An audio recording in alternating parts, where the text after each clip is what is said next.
Assalamualaikum warahmatullahi wabarakatuh. Perkenalkan, nama saya Raffi Hasbi dengan NIM 3322195. Di sini saya akan menjelaskan tujuan dari ekonomi makro syariah.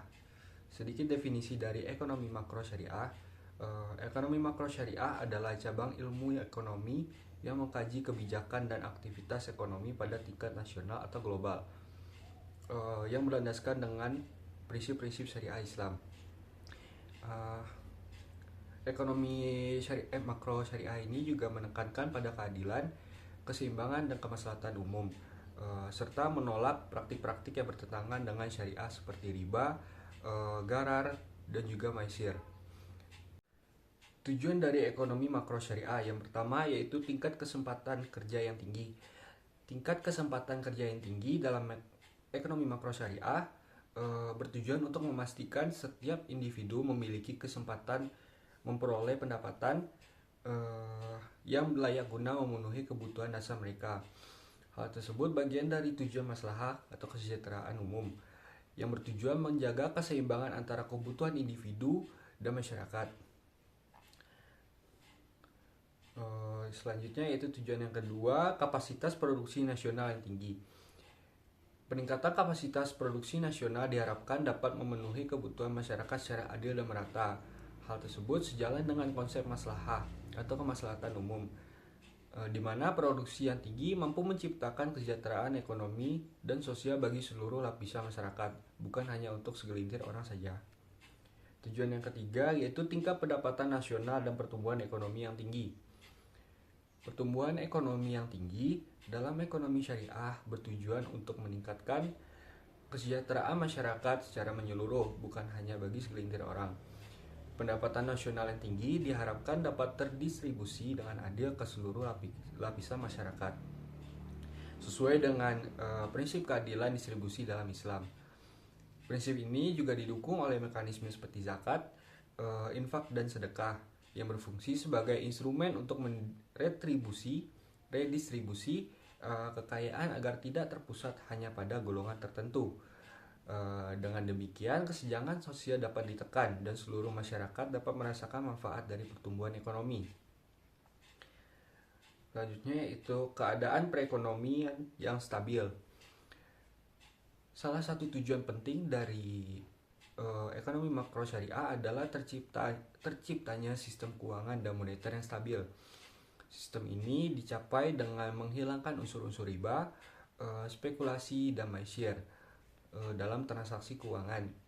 Dengan adanya sistem perbankan syariah yang berlandaskan pada prinsip bagi hasil dan investasi yang nyata,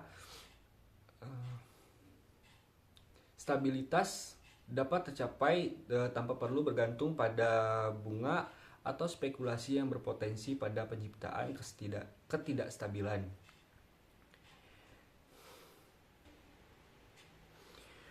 Selanjutnya yaitu menciptakan pertumbuhan ekonomi. Pertumbuhan ekonomi dalam ekonomi syariah bertujuan untuk menciptakan kesejahteraan yang merata dan adil di seluruh lapisan masyarakat. Islam juga menekankan pentingnya distribusi yang adil, sehingga hasil dari pertumbuhan ekonomi dapat dirasakan oleh semua orang, bukan hanya untuk segelintir orang saja.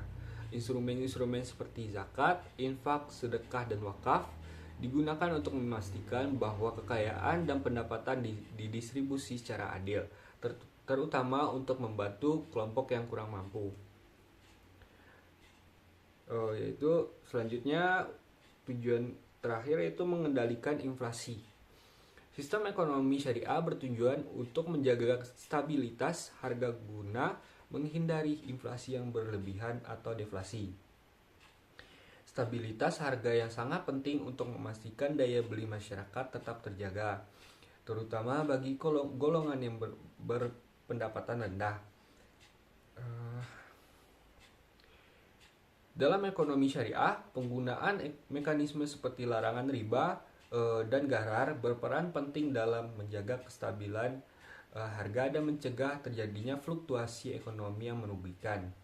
Selanjutnya yaitu tujuan primer dan sekunder. Tujuan kebijakan ekonomi Islam diturunkan dari konsep maqasid syariah, yaitu tercapainya falah dalam konteks ekonomi makro.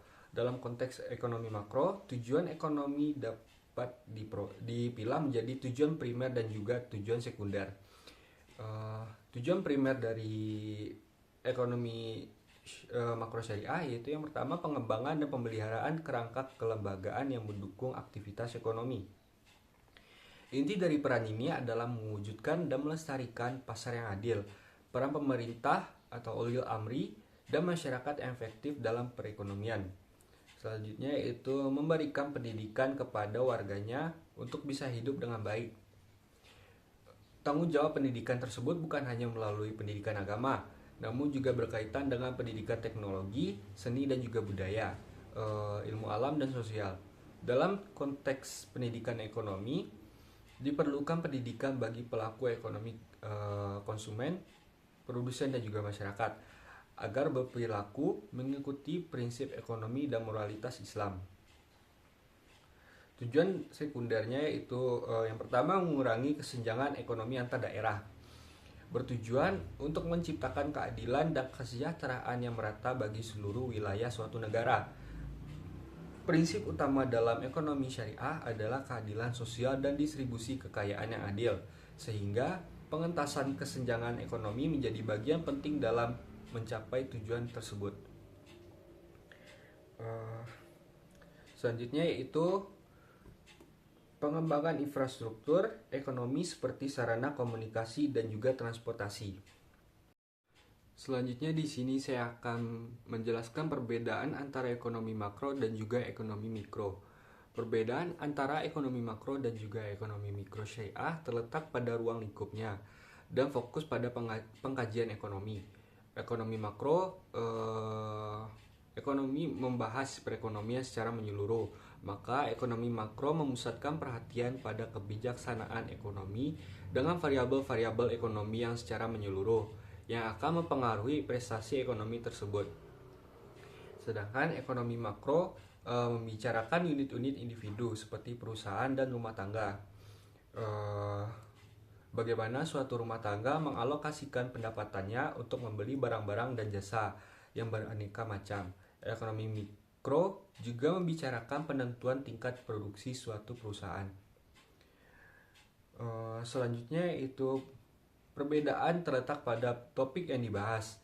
Ekonomi mikro membahas topik-topik seperti harga, konsumsi, produksi, permintaan, dan juga penawaran. Sedangkan ekonomi makro membahas topik-topik seperti pendapatan nasional, inflasi, pengangguran, uang, kebijakan fiskal, dan moneter. Perbedaan ekonomi mikro dan ekonomi makro terletak juga pada ruang lingkupnya. Ekonomi mikro ruang lingkupnya kecil, berbicara tentang perilaku pelaku ekonomi terkecil seperti rumah tangga, perusahaan. Sedangkan ekonomi makro ruang lingkupnya luas, berbicara mengenai perilaku pelaku perekonomian terluas yakni negara dan juga antar negara. Selanjutnya yaitu ilmu ekonomi makro juga mempelajari masalah-masalah ekonomi utama. Yang pertama, ekonomi makro sejauh mana berbagai sumber daya telah dimanfaatkan dalam kegiatan ekonomi. Ketika semua sumber daya telah habis dimanfaatkan dalam keadaan ini disebut dengan full employment. Sebaliknya, jika masih ada sumber daya yang belum dimanfaatkan berarti perekonomian dalam keadaan underemployment atau terdapat pengangguran atau belum berada pada posisi kesempatan kerja penuh. Yang kedua, sejauh mana perekonomian dalam keadaan stabil, khususnya stabilitas di bidang moneter. Apabila nilai uang cenderung menurun dalam jangka panjang berarti terjadi inflasi. Sebaliknya itu terjadi yang namanya deflasi. Yang ketiga, sejauh mana perekonomian mengalami pertumbuhan. Pertumbuhan tersebut disertai dengan distribusi pendapatan yang membaik antara pertumbuhan ekonomi dan pemerataan dalam distribusi pendapatan ekonomi trade-off. Maksudnya bila salah satu yang membaik, yang lainnya cenderung memburuk. Ekonomi mikro mempelajari bagaimana perilaku tiap-tiap individu dalam setiap unit ekonomi.